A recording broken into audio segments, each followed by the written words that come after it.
Hi everyone, welcome to THT, and today we have more Shadow of the Galaxy spoilers to review. So let's get into it. There's quite a few cards. So first we got the leader Hunter. So Hunter, I think, is supposed to be some sort of control-y leader for the rebels, which we haven't really seen so far. Not a lot of control-y leader on the on the hero side. So I'm very underwhelmed by this leader in so many ways. First of all, 7 resources to get him on the field, very expensive. So generally speaking, expensive leaders, to be worth it, they really need to have very strong abilities to be worth including, because this entire time you got a 7 resource leaders. This is a lot of time your opponent can put pressure on you, and he has the leaders on the field where you don't have to. Basically, he has a free unit on the field, and you don't. That's like a very bad position to be in. So you really have leaders really need to be very powerful when they're expensive. And I don't think that's really the case with Hunter. He's basically a 5/8 overwhelm. Overwhelm is not really that good on a unit that is a 5/8. His on attack ability is very situational because it needs a friendly unit, unique unit on the board, and then the same card resourced previously. And even if you do happen to be triggering the ability, all you get is an extra card that is a card that you already have on the field. So the value, it's basically very low quality card advantage that is also very situational.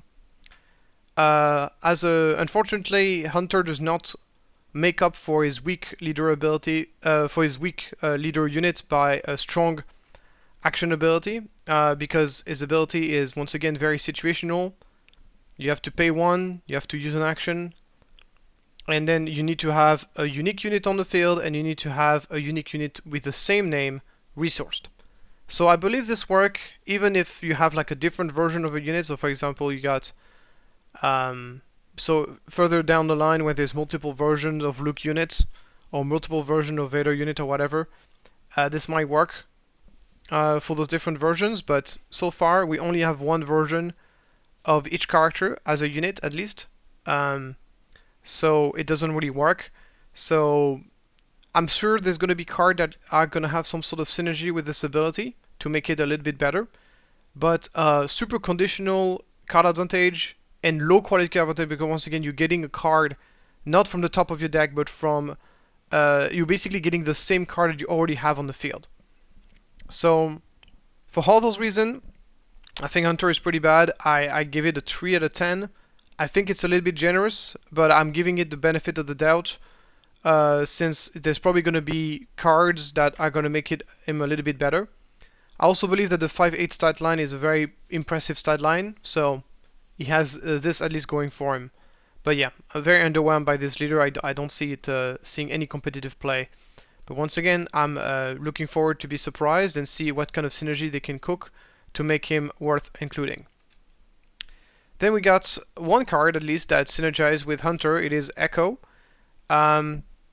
So if you manage to discard a card that has the same name as a card that you have on the field, you can give that unit 2 experience, which is pretty strong. Which means that if you have 2 Echo in hand, you play the first Echo, and then you discard the other Echo, you end up with a 6/6 restore for 4, which is pretty good.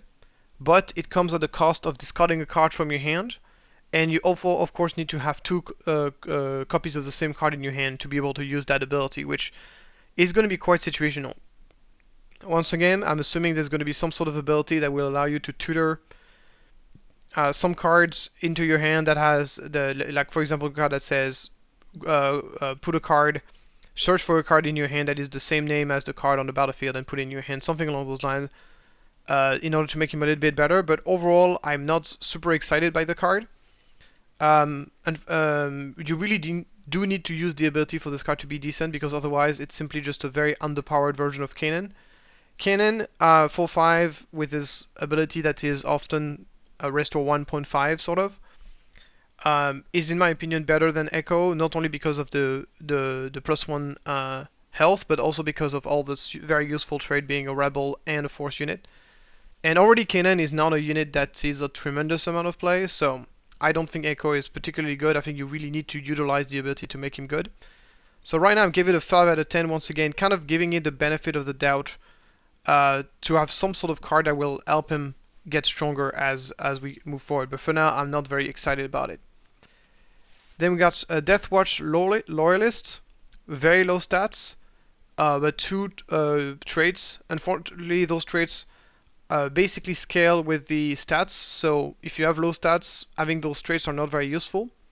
With that being said, the unit will benefit a lot from getting upgrades. And it will benefit a lot from being used in Grand Inquisitor. If you play this with Grand Inquisitor, comes into play, you untap it, becomes a 5/1. Overwhelm can be nice. I feel like Grand Inquisitor is going to have better options though to play with this, so I don't think it's going to be particularly strong. I give it a 3 out of 10. I don't think it's unplayable, but it doesn't seem it seems to need really some synergy with other cards to really work out, and even with those synergies, the card doesn't seem to be particularly powerful. Next, we got Ruthlessness. It's cheap. It gives a +2 attack bonus permanent, and the ability is nice. So it's not bad. It's not super amazing. I give it a 5 out of 10. Probably going to be played some sort of aggro villainy deck. Right now we haven't really seen any aggro villainy really performing. So hopefully that's the case. I'm assuming also there's going to be some sort of upgrade synergy. Right now the upgrade synergies are mostly around the Mandalorian, but I'm assuming there are going to be some sort of upgrade synergies on the villainy side as well. And in which case having cheap upgrades is going to be very beneficial, and as far as cheap upgrades available in those color combination, I think Ruthlessness is probably one of the best. So 5 out of 10 for now. We'll see how it goes out with this card. Next we got Koska Reeves, which really goes into that upgrade upgrade synergy with the Mandalorian. She has a lot going for her. She has Mandan Trooper, 2 useful keywords, 2 useful traits, sorry.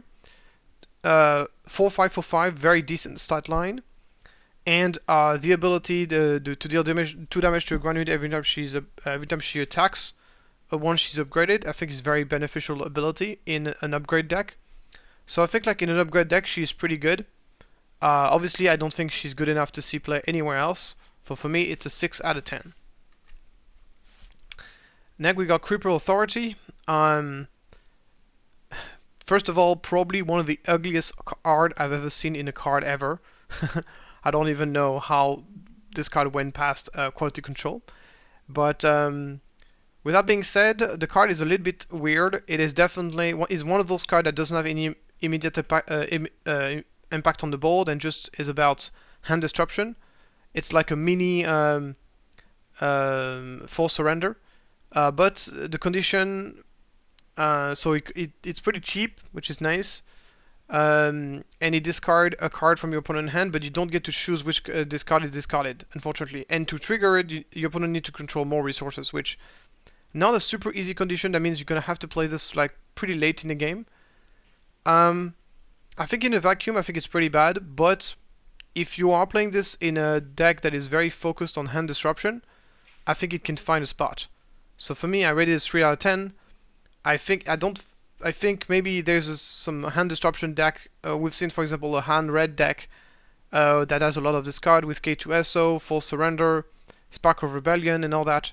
Maybe in a discard deck this could be useful. I'm a little bit skeptical about this archetype though in Star Wars Unlimited, simply because of the ability to draw 2 cards per turn, which by default made the full discard strategy not necessarily very powerful. Unless you're playing against a control deck, I guess. But even then, I don't know how I feel about this card. But for me, it's only a 3 out of 10 for now. Next, we got Omega. Omega, she's kind of like the Mon Mothma, but for clones instead of rebels. I don't expect that clones will be as common as rebels in terms of how often you're going to see them in the game. So that's already by itself a pretty big deck building constraint. Also, 2-2 stat line is arguably worse than 1-3. I think most of the time I prefer to be a 1-3 than a 2-2. But she does have an ability, ignore the aspect penalty of the first clone you need to play each round. The problem is that if she is really the only card that does that, by the way, I say a she, but it looks like a guy. It's probably a guy. Yeah, because it's a clone anyway. And the problem is if he's the only one who does that, you're not going to be playing out of aspect clone cards just because you get Omega. That is a very that would be an extremely unreliable way. So I don't think cards that ignore aspect penalty are going to be good unless they are printed on the leader, like they are on Era, for example. Because it is extremely unreliable. Like, how often are you going to have this card in play exactly when you want to play a clone out of aspect? So, unless there's like plenty of other card that allows you to ignore aspect, I don't see this ability being any useful at all. So, for me, I rated this a 3 out of 10. I already think that Momothma is a very niche card, and it's only going to get worse as we see less Rebel. And I think the same about Omega. So, not very excited about it. Moving on, we got Wrecker. So Wrecker is pretty impressive because he has 7 attack and he costs 6 resources, so very high attack value with the ability to with Overwhelm and also a very powerful ability to defeat a resource to deal 5 damage to a ground unit can be also very powerful. So he has immediate impact on the game, it has very good stats. So that is all. This is very good. But really, what makes this card particularly strong is the combination with Energy Conversion Lab, the ability to ambush this guy out of nowhere and to kill something that has 7 health. Like for example, a Boba. There's plenty of leaders that have 7 health. So this is one of the rare way that you can kind of ambush and kill a leader like this in one shot, which I think is very strong. Compared to a battalion does require your leader to be in play to be able to get the 7 attack with a steadfast battalion, but battalion has the massive advantage of costing 5 and not 6. So I don't necessarily think that this card is going to surpass battalion necessarily, but it is definitely going to be a solid card that is going to see play in, I would say, most of the mid-range red-white deck. So it seems very strong to me, and this is why I rated this an 8 out of 10. And once again, the ability to play unit this card does not. Battalion is very dependent on ECL to really work. I think Wrecker is very strong with ECL, but it doesn't need ECL to operate. Like, it can just be played, destroy one of your own resources, deal 5 damage to a ground unit, and that just is good enough already. So I think it's an excellent card. Next we got Fennec Shand. So she's interesting in the sense that she's another unit that can potentially deal 7 damage in ambush, which is something that we really don't have in the game right now. We have to resort instead as battalion to be able to do that sort of thing. This time she costs 7, so that's even more expensive, and really for her to be, when you compare her with other 7 resource ambush units, she really does need to deal at least 3 damage with her ability to be worthwhile. Like, you really need to be dealing at least 7 damage with ability for her to be worthwhile. So I'm personally not super optimistic about it, because getting 3 cards with different cost in a discard pile is not going to be necessarily super easy. So just to clarify a bit, so we're talking about the resource cost, so the aspect cost does not count as a different resource. So for example, if you want to deal 7 damage, you need to have a card that costs 2, a card that costs 3, a card that costs 4 in your discard pile to be able to deal 7 damage with her, which I think is the minimum you need for her to be worth her cost. Any less than this and she just becomes a very underpowered version of a Han Solo reluctant hero. So yeah, I'm not super optimistic about it, but so some people was thinking about in a hand deck. Hand deck has this ability to feed the discard pile relatively well thanks to his ability. The problem is, like, by the time you play, because you play Fennec, you're supposed to be playing this card on turn 4 or turn 3 in a hand deck, and that makes it very difficult because most of the time you're gonna be you're not gonna have enough cards in this card pile to really make her worthwhile whenever you're playing her that early in the game. So I don't know, we'll see how that goes. So far I rated her a 7 out of 10. She has a few qualities, of course, the fact that she deals the damage and then first and then attack. So that means you can take off the shields. She can one-shot. I forgot the name. Aiden Versio. So she's pretty good against shielded units. So there's a couple of things going on, and I'm sure if there's a deck that can fit its discard pile very well, then she will become very powerful. So I think a 6 out of 10 is fair. Next we got the Bosk Leader. So his ability is to deal damage to unit with bounty and give them a +1 attack bonus, so you can use it on your own unit to give +1 attack, or you can decide to use it on enemy unit with bounties to kill them, which I think is most likely what you're going to do with them most of the time. I think as the leader ability is not super impressive. However, the leader himself, I find it pretty good. First of all, comes into play at 5 with a 4/6 stat line, so pretty good stat line, and the ability to collect bounties twice is pretty strong if you are playing this in a dedicated bounty deck. So obviously it's very difficult to estimate the power level of boss because it's going to depend a lot on what kind of bounty cards actually occur, and I don't know how easy is it going to be to use the ability, but I can see him having some potential, and I think the 4/6 stat line for 5 is pretty decent. So for me, I rate this a 5 out of 10. The 5 out of 10 is kind of the rating I put when I don't really know. It's because those kind of cards are impossible to evaluate in the vacuum. You really need to see the whole deck to see how that works out. But it is definitely a leader that I'm looking forward to play with and looking forward to try out, because its ability is definitely seems very fun and interesting. Next we got Chain Code Collector, which is a card is a bit comparable to Escort Skiff, like a 4/4, the 4/4 ambush if you got a green unit. This one has ambush regardless of the situation, but a 4/2 stat line, but it does give a -4/-0 attack when he ever attacks a bounty unit. So I think outside of the bounty deck, I think it's a little bit underpowered because it basically just dies to anything, and it doesn't really. It is relatively expensive. It doesn't really kill a whole lot of things. I mean, it does kill a few things, but it will die as a result. So it seems to be a pretty underpowered removal if you just play him like this. However, in a bounty deck, then it becomes a lot more interesting because he's far more likely to survive the attack and therefore give you a body on the board. So I think in a bounty deck it might be worth it, but in a non-bounty deck not so much. I'll give it a 5 out of 10 for the same reason as for a Bosk. It really depends on the deck. The good thing that even though of course the card is a lot better with a bounty thing, whenever it's attacking the bounty, it still remains a playable card even without bounty, which I think is cool. Next we got Rose Tycho. Not a big fan of the character, but a big fan of the card.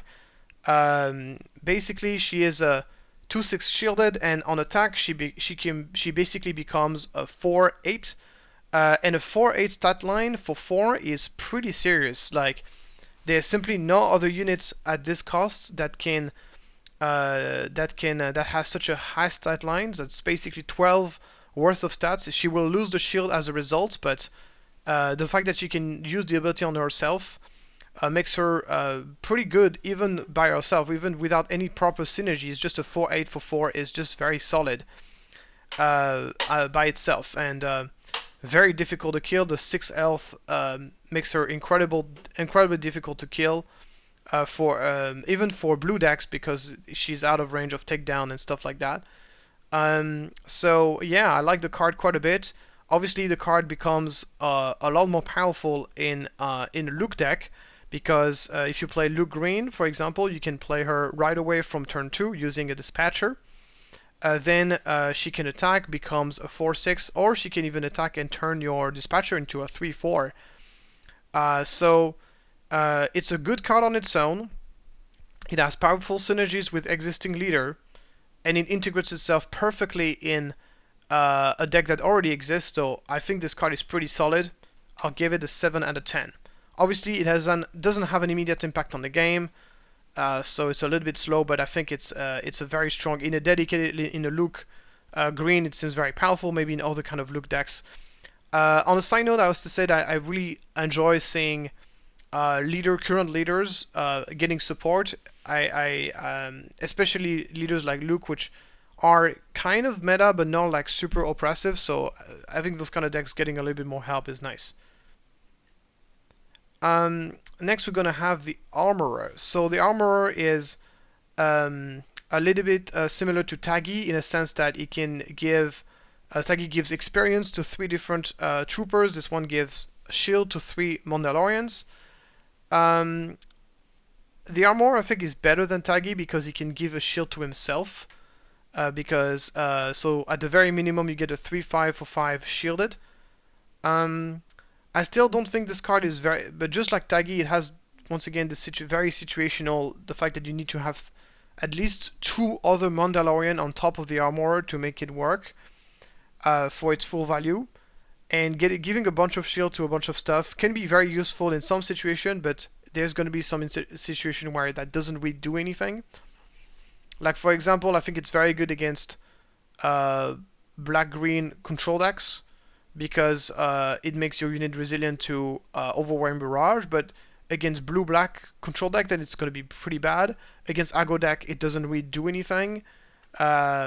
So yeah, I found like the ability is going to be very situational because not only do you need to have 2 other Mandalorian on top of him to make him work, there's also unless there's some sort of combos with, for example, a unit that gets like stats every time an upgrade is being played, and this card allows you to play 3 upgrades all at once.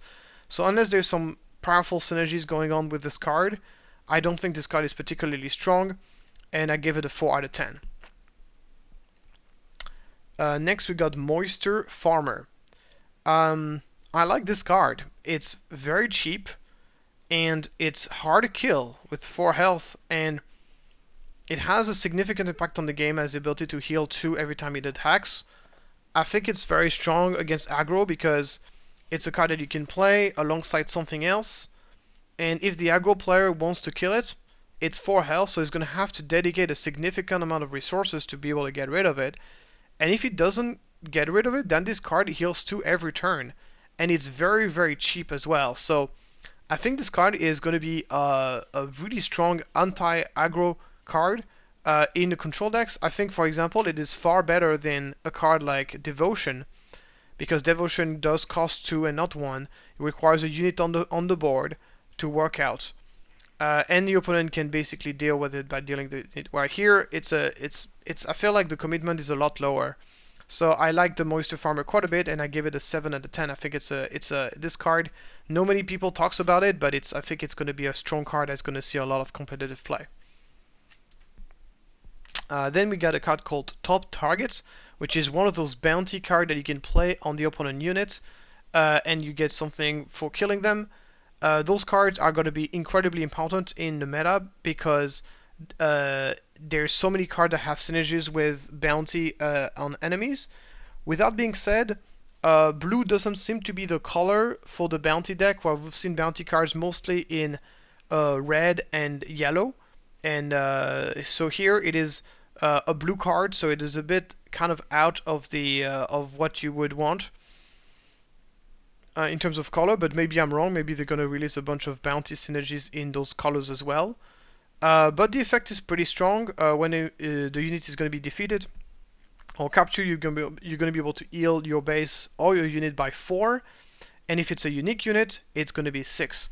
So I find Top Target, and it's only 1 resources. So if you compare this to Repair repairs your base by 3 for 1. This repairs potentially by 6 for 1, which is pretty sick. Obviously, there is a few conditions. There needs to be a unit on the other side. You need to defeat that unit. You don't get to heal right away. And you only get the 6 if you heal, if it's a unique unit. But there's a couple of things going for it. First of all, if you're playing a control deck, defeating a unit is not really that difficult. And there are tons of unique units in the game. So in my opinion, I find this card to be very strong. The ability to heal 6 for 1 is just incredible. So I give it a 7 out of 10. I think it's going to see play even in decks that have nothing to do with bounty, just as a way to heal yourself up in a control deck. And I think that so I think it's going to be very strong in that context. And maybe it's going to see play in dedicated bounty deck as well. We'll see about that. Next we got Sundari Peacekeeper. This card is simply just very solid. Basically a 3/5 for 3 with Restore 2, which is amazing. Obviously the only a 3 attack when it's attacking with the rate 2. But even with that being said, I think the card is very solid. It is basically 3/5 for 3 is just an incredibly good stat line and is unconditional in this case. And the Restore 2 is an incredibly powerful trait. The only thing, once again, holding this card down is like it doesn't have the 3 attack on defense. But I think it's really good, and Mandan Troopers are going to be very useful traits. So I think I give this card a 8 out of 10. It's a very good card.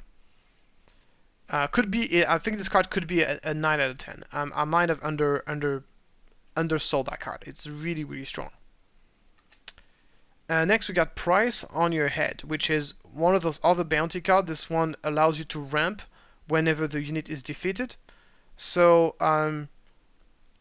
just like for the blue card, I don't know to which extent we're going to have bounty synergies with the green color, but the effect is very powerful. Basically, be able to ramp for 2 is very, very powerful. Unfortunately, in this case, you got to understand that ramping in Star Wars Unlimited is really strong in the early stage of the game and loses a lot of its power as the game goes on. So here in this case, yes, you can play it on turn 1, but then you're going to have to probably need another turn to defeat the unit. So you want to play this in a deck that wants to ramp and a deck that has a lot of removal.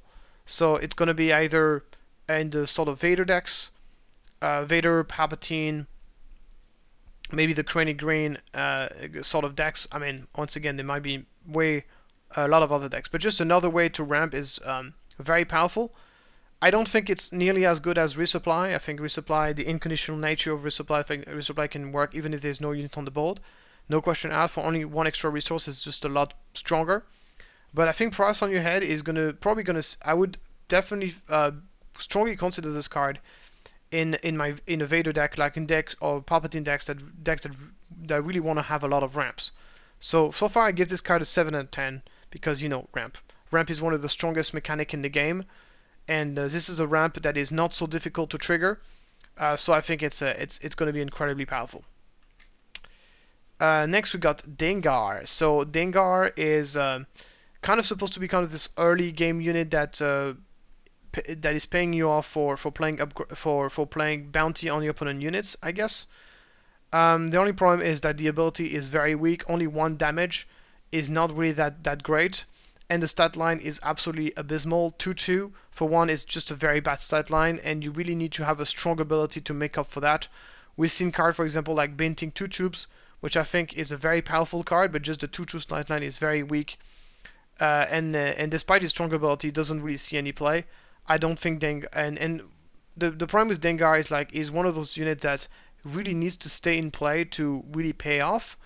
And the problem is like with the 2/2 stat line, he's not going to stay in play very long. So I don't think it's a very good card. It's a 2 out of 10. Even in a dedicated bounty hunter deck, I don't think it's going to be particularly strong. Next we got the Punishing One, which whenever an upgraded unit is defeated, you may ready this unit, use them only once per each round. So I think this card is incredible, simply because already a 3/4 for 3 in space by itself is already very good. Like, it's basically kind of like a Falcon, but you don't have to play the Falcon tax. Like, it's just really strong. Its 3/4 stat line is just a very strong stat line in general, and only having to pay 3 for it is, in my opinion, very strong. And obviously the ability comes as a bonus. Obviously you're going to be wanting to play this card in a bounty hunter deck, where you put bounty on the opponent unit, then kill them, collect the bounty, untap the card, and get to attack again. And I think it's going to be very, very strong in that context. So I give this card an 8 out of 10. Next we got Boba Fett Daimyo. A bit controversial to already have a Boba Fett leader.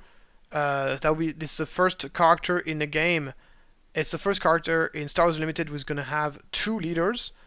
For people who are sick about having too much Boba on set 1, we're still going to have a lot of Bobas on set 2 as well. And what this card does basically is that it gives whenever you play a unit that has one or more keyword, this unit you can exhaust this later. This unit get +1/+0 this phase. So this ability read very weak because giving a +1/+0 to a unit for just until the end of the phase for a unit that just come into play is not very useful, because then you only get to benefit from that bonus attack if that said unit gets attacked. So that's obviously very weak.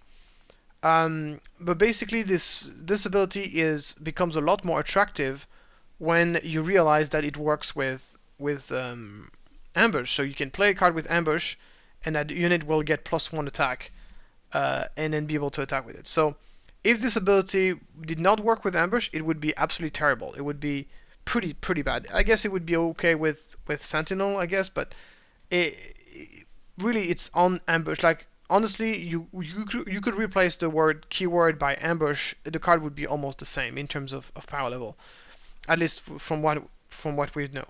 So I think the card is giving +1 attack to all of your ambush unit is honestly pretty good. Like it's a fairly strong ability.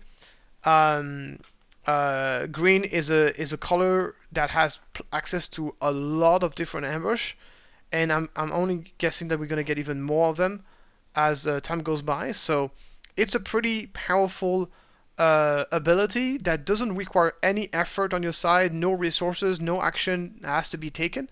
So this is a very strong leader ability in my opinion. So now how about the units? So about the units, 4/7 for 6, not exactly amazing. Basically one cost, it's the same as Boba collector bounty, but for one more resource. But the ability then becomes a lot more powerful, because now it becomes a permanent +1/+0 ability for anything that has at least one keyword, which is a lot more powerful. So there's tons of units in the game that have keywords. Obviously, if you're going to be playing that card, you're going to be playing it in a deck where you have tons of units that have keywords on them. So I just think the card is extremely solid. The ability is very solid, even though it might make up for the fact that the leader ability is not so weak. So honestly, as far as the leaders we've seen, it is probably the second best leaders that we've seen in the game since. So I think the Mandalorian is the best leader we've seen so far.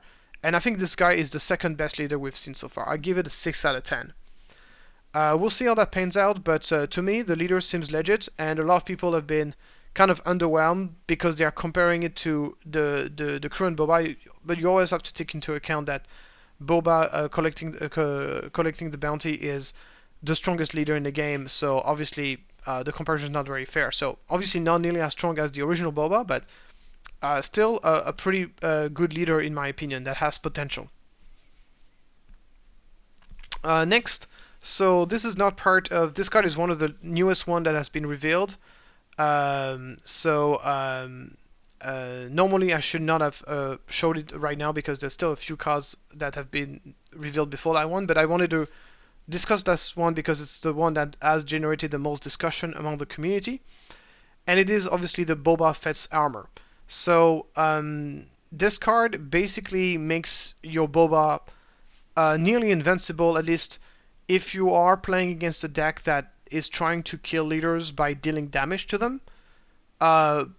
Basically, Boba Fett's armor is going to make your Boba Fett invincible against those decks, which is very powerful to say the least. So the prevent 2 damage, it happens on any instance of damage, and on any sort of damage, whether it's combat damage or damage from cards. So what is extremely powerful with this card is how it basically restricts the different ways you can deal with Boba as a leader. Obviously, you can also use it on the Boba unit, and that can be very effective.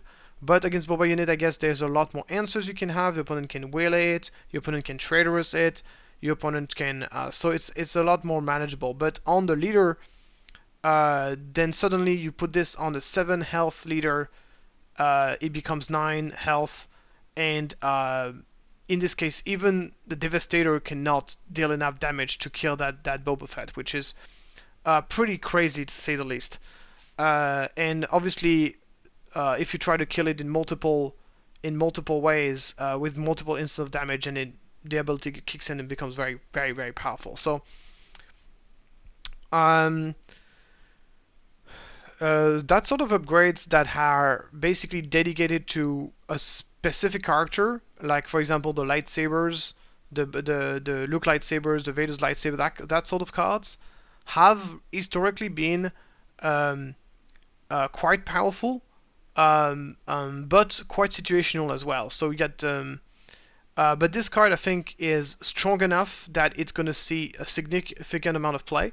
I don't necessarily think it's going to be a 3 of, but it is definitely going to see play in all the Boba decks, whether it's Boba Disintegrator, so Boba the villainy one, or the heroism one as well. And obviously against certain decks it's going to be super oppressive. I think at the very least it's safe to say that this card is going to be a sideboard card versus, but I think it's so impactful that we're going to see it in the main deck. Because in those matchups, in those kind of grindy matchups versus like Vader Green, Palpatine, that sort of matchup where the opponent really has to use damage to kill units, then the Boba armor is going to make your Boba nearly invincible, which is very impactful. However, with that being said, I think one of the negative impact that this card is going to have on the meta is the fact that it makes Boba strong against certain type of deck, but then this card has no impact whatsoever on decks that are already very strong versus Boba. Right now, the Achilles heel of the Boba decks is going to be the control decks, are going to be the blue-black control decks, which have hard removal spells like Power of the Dark Side, I forgot the name, Super Laser Blast, that kind of thing. And against those kind of decks, Boba Fett's armor doesn't really do anything.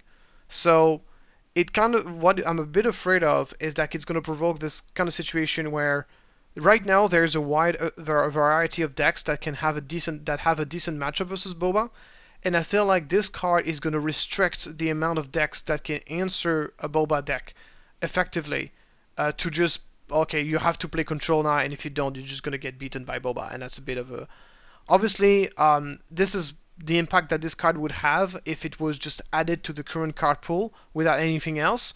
But obviously, always keep in mind that the amount of cards that there's going to be in the meta is going to double. So probably the meta is going to look like nothing like we have right now. So obviously, it's a very strong card. I didn't give it a 10 out of 10 simply because there's going to be certain matchup in which this card is not going to be very useful. I don't think it's going to be very useful versus aggro. I don't think aggro really cares about is not going to try to kill your Boba. It's either going to be able to one-shot your Boba with Steadfast Battalion, or it's going to ignore it and attack your base. So in the aggro matchup, it doesn't really make any difference, and against the super hard control, blue-black control decks, they really don't care about that card either. So there's going to be a significant amount of decks that do not care about that card at all. But it is nevertheless a very powerful card. That I don't know if it's going to have a good impact on the game. We'll see how that goes. For people who say that the designers are crazy designing a card like this when we already know that Boba Fett is so strong, why giving this card to make Boba even stronger? Always bear in mind that those cards have designed years in advance, and obviously the designers probably didn't know how powerful Boba was going to be when they've designed that card. For them, it's just like they always try to so it's always take this into account whenever you are criticizing the designers. So that's it for this video. So I hope you guys enjoyed it. Always keep in mind those are my first impression. I've never played with those cards.